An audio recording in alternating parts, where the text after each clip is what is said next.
ফুরফুরাতে দাদা হুজুর নামে পরিচিত আবু বকর সিদ্দিকী, যার জন্য এই জায়গায় এত জনজোয়ার দেখতে পাওয়া যায়, যাকে ঘিরে গড়ে উঠেছে মুসলিম সমাজের দেশের বৃহত্তম এই তীর্থভূমি। দাদা হুজুর নামে পরিচিত আবু বকর পীর কেবলা রহমতুল্লাহ আলাই এর 5 জন ছেলে ছিলেন। তার ছোট ছেলে জুলফিকার সিদ্দিকী, যিনি তহা সিদ্দিকীর বাবা। রাজ্য জুড়ে জুলফিকার সিদ্দিকীর নামে নির্মাণ করা হয়েছে প্রচুর মসজিদ, মাদ্রাসা। তিনি রাজ্য জুড়ে তৈরি করেছেন এক দৃষ্টান্ত। তার বাবাকে অনুসরণ করে সেই ধারা অব্যাহত রাখতেই তার ছেলে তহা সিদ্দিকী ফুরফুরার নতুন বাড়িতে সুন্দর পরিবেশের মধ্যে শীততাপ নিয়ন্ত্রিত মসজিদ, মাদ্রাসা, এতিমখানা, বৈঠকখানা ও মেহমানখানা তৈরি করেছেন। আধুনিকতার ছোঁয়ায় তৈরি এক ইসলামী পরিবেশের মধ্যে এই আবাসন এলাকায় নতুন বাড়ি নামে পরিচিত। এনবিটিভির বিশেষ অনুষ্ঠান জানা অজানায় আজকে নতুন বাড়ির অন্দরমহলের যাবতীয় চিত্র তুলে ধরব আপনাদের সামনে। চলুন দেখে আসা যাক সেই নতুন বাড়ি।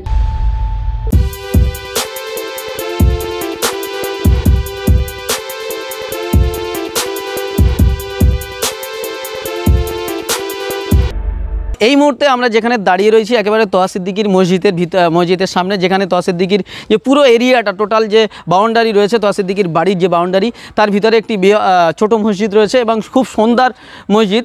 সেই মসজিদের ভিতরে আমরা ঢোকার চেষ্টা করব। একেবারে আমরা মসজিদে ঢুকবো।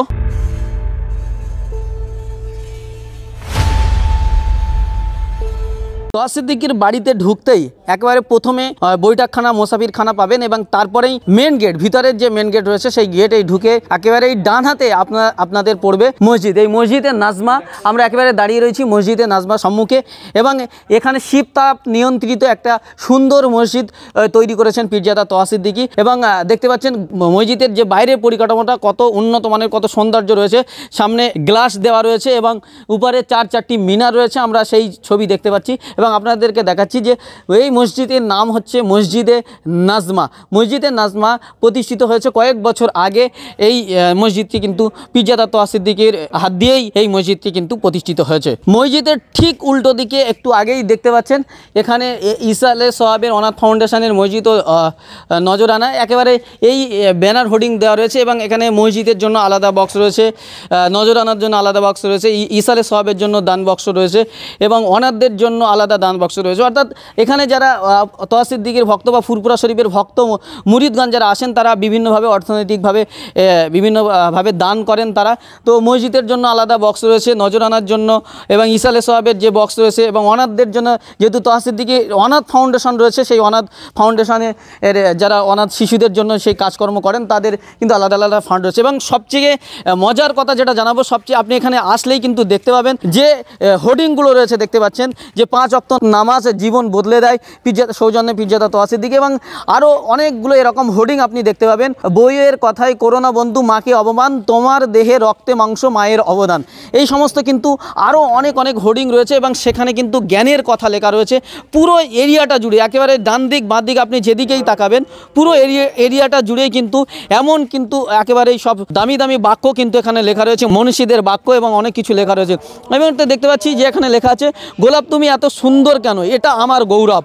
তাহলে তোমার গায়ে কাঁটা কেন, এটা আমার অহংকার। তাহলে তুমি এত তাড়াতাড়ি ঝরে যাও কেন, অহংকার পতনের মূল কারণ। অর্থাৎ এই যে জ্ঞানের কথাগুলো কিন্তু পুরো এলাকা জুড়ে, পুরো তহা সিদ্দিকীর যে বিল্ডিং কনস্ট্রাকশন এরিয়া, পুরো এরিয়া জুড়ে এমন জ্ঞানের কথা রয়েছে। আমরা একেবারে দেখতে পাচ্ছি মসজিদের সামনে একেবারে একটা সুইমিং পুল রয়েছে এবং সেখানে একেবারে সুন্দর করে ঘেরা পরিবেষ্টিত করা রয়েছে এবং তার পাশাপাশি আপনাদেরকে দেখাবো সুন্দর বসার ব্যবস্থা রয়েছে এবং মানুষজন এখানে বসে রয়েছেন। আমরা তাদের কাছে যাবো, তারা কোথা থেকে এসছে একটু কথা বলার চেষ্টা করবো। ভাই, আপনার নাম কি? শেখ আব্দুল সামাদ। আপনি কোথা থেকে এসছেন? জি, করোলা থেকে। হ্যাঁ, করোলা। কোন জেলা? ধুলাগড়, হাওড়া জেলা। আচ্ছা, কেন এসছেন? একটু জিয়ারত করে এসছি। আচ্ছা, দেখা হয়েছে হুজুরের সঙ্গে? জি জি। কখন এসছেন? এসছি 2টোর সময়। ভাই, তোমরা কোথা থেকে এসছো? আমরা সব একই ধুলাগড়, এক জায়গা থেকে একই জায়গায় এসছি। কখন এসছো? বেলা 1:30। আচ্ছা, কি করতে এসছো এখানে? ঘুরতে এসছি, জিয়ারত করতে। কি নাম? বাবু শেখ।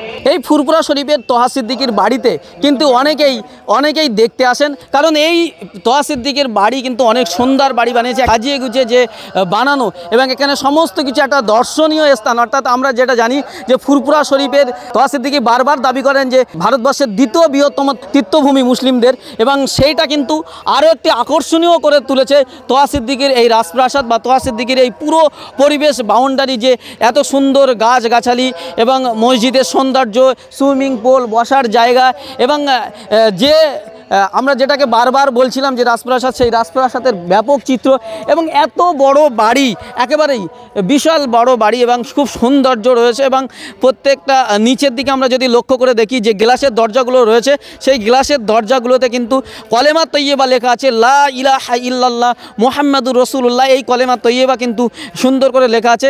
এবং আমরা সামনে যেটা দেখতে পাচ্ছি একেবারেই যে ব্যানার হোর্ডিং রয়েছে, মোসাফির খানা, দাদা হুজুর ও পাঁচ হুজুর কেবলার স্মরণে মোসাফির খানা পীরজাদা তোহা সিদ্দিকী তৈরি করেছেন। সেই মোসাফির খানা কিন্তু একেবারে দেখতে পাচ্ছি। এবং আমরা আপনাদেরকে দেখাবো যে অনেকগুলো এর নিচে কিন্তু গাড়ি রয়েছে, কারণ তোহা সিদ্দিকী বা তার ফ্যামিলির যে গাড়িগুলো, সেই গাড়িগুলো কিন্তু আমরা গ্লাসের ভিতর থেকে দেখা যাচ্ছে। নিচে যে গ্লাসগুলো দিয়ে গেট করা আছে, সেই তার ভিতরে কিন্তু অনেকগুলো গাড়ি রয়েছে, সেই গাড়িগুলো কিন্তু দেখাচ্ছে। এবং আমরা দূরে যে বিল্ডিংটা দেখতে পাচ্ছি, যে তোহা সিদ্দিকী কেরাতিয়া মাদ্রাসা তৈরি করে বলেছিলেন, আন্তর্জাতিক মানের কেরাতিয়া মাদ্রাসা, সেই কেরাতিয়া মাদ্রাসার দিকে যাওয়ার চেষ্টা করছি। এখনও কাজ কমপ্লিট হয়নি। আপনারা দেখতে পাচ্ছেন দুই ধারে বালি, পাথর, ইট সমস্ত কিছু পড়ে রয়েছে। আমরা পুরো এরিয়াটা ঘুরতে মাদ্রাসার সামনে যখন এসে পৌঁছালাম, যে আন্তর্জাতিক মানের কেরাতিয়া মাদ্রাসা, সেই মাদ্রাসার সামনে যখন এসে পৌঁছলাম, তখন আমরা দেখতে পাচ্ছি তোহা সিদ্দিকী হুজুর তিনি কিন্তু বসে রয়েছেন এখানে এবং সেখানে কাজের তদারকি করছেন। কাজ কতদূর হলো না হলো সেইগুলো দেখছেন। আমরা একেবারে সরাসরি হুজুরের কাছে চলে যাব। প্রথমে হুজুর, আপনার কেমন আছেন? আল্লাহ যে হাল রাখে হাজার শুকর। যে আমরা পুরো আপনার এই এরিয়াটা ঘুরে দেখলাম, অনেক সৌন্দর্য, মসজিদ রয়েছে, বিল্ডিং রয়েছে, কনস্ট্রাকশন রয়েছে, গাছপালা রয়েছে। তারপর আমরা দেখলাম যে আপনি হোর্ডিং করে বিভিন্ন দামি দামি কথাগুলো, যেগুলো মানুষের শিক্ষামূলক কথাগুলো যে রয়েছে, এই কনসেপ্টটা কিভাবে এলো আপনার? ব্যাপারটা হচ্ছে ভারতের দ্বিতীয় মুসলিম তীর্থভূমি, আর এই দরবার শরীফে কোনো খাদ নাই। এই দরবার শরীফের মেন যিনি, তিনি হচ্ছে হযরত পীর আবু বকর সিদ্দিকী রহমতুল্লাহ আলাইহি, যুগ সংস্কারক, এবং তাঁর পরে তাঁর 5 সুযোগ্য সন্তান।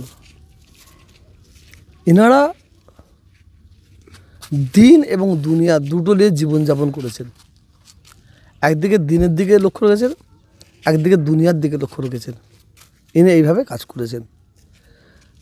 মানে মুজাদ্দেদ জামান দাদা হুজুর পীর রহমতুল্লাহ আলাইহি সারা বাংলার মানুষের কাছে ইসলামের আলো পৌঁছে দিয়েছে। এখন বহু দল, বহুত মত, বহুত পথ সব আসছে, অনেক জামাত আছে, অনেক দল আছে, তাদের সঙ্গে আমাদের সঙ্গে কোনো লড়াই নেই। যে লড়াইটা হচ্ছে মাসলা মাসাইলের লড়াই। মুজাদ্দেদ জামান দাদা হুজুর পীর রহমতুল্লাহ আলাইহি উনি বাংলার মানুষরা যাতে ইসলামের আলো পায়, শরীয়তের আলো পায়, দিনের আলো পায়, সেই দিকে একটা চিন্তাভাবনা ছিলেন।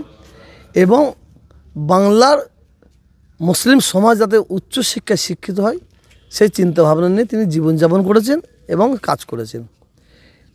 পীর আবু বকর সিদ্দিকী রহমতুল্লাহ আলাইহি হাই মাদ্রাসা করেছেন, সিনিয়র মাদ্রাসা করেছেন, কোরআনিয়া মাদ্রাসা করেছেন, খারিজি মাদ্রাসা করেছেন। মানে একদিকে যদি কেউ মনে করে তার ছেলেকে ডাক্তার করব, ইঞ্জিনিয়ার করব, জিয়ান শিক্ষা শিক্ষিত করব, সেই প্রতিষ্ঠান উনি করে দিয়েছেন।